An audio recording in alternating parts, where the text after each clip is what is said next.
ফাল্গুন, আবার পেট সাঁওতাল পরগনা। আমার দুটো ঠাই, একটা বাঁকুড়া, একটা পুরুলিয়া।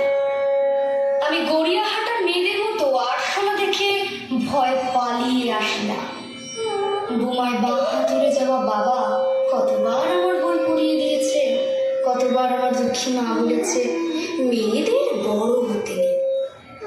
মা, আমি এরূপ থেকে ডাক পেয়েছি, এই দেখো ইমেল, দলিত সম্মেলনে আমি পেপার পড়তে চলেছি। মা, আমি তোমার কৃষ্ণকলি মাহাতো, ইমেল পিএইচডি। আমার হাত বান্ধিবি, পা বান্ধিবি, মন বান্ধিবি কেমনে,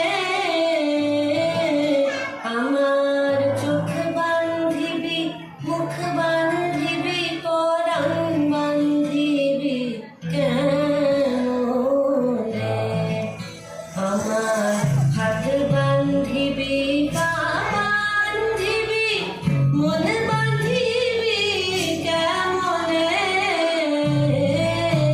আমার চোখ বান্ধিবি, মুখ বান্ধিবি, পরাণ বান্ধিবি কেমনে।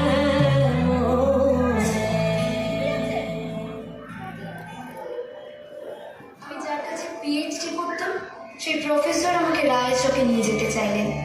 আমি বললাম কেন, রায়চক কেন? উনি বললেন রায়চকে না গেলে পিএইচডি পূর্ণ হয় না। আমি বললাম আমি এবার ফ্লাইটে যেতে পারি। উনি আঁতকে উঠে বললেন না না, আমার বাড়ি না। আর পিএইচডি 1 বছর পিছিয়ে গেল। আমি ফোন করলাম, স্যার আমি রায়চকে যাব।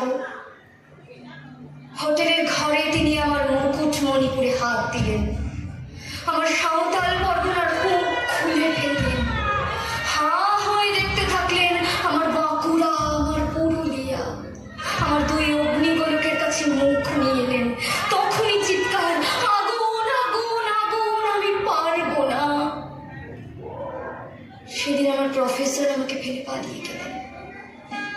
আমি কৃষ্ণকলি মাহাতো, MA PhD।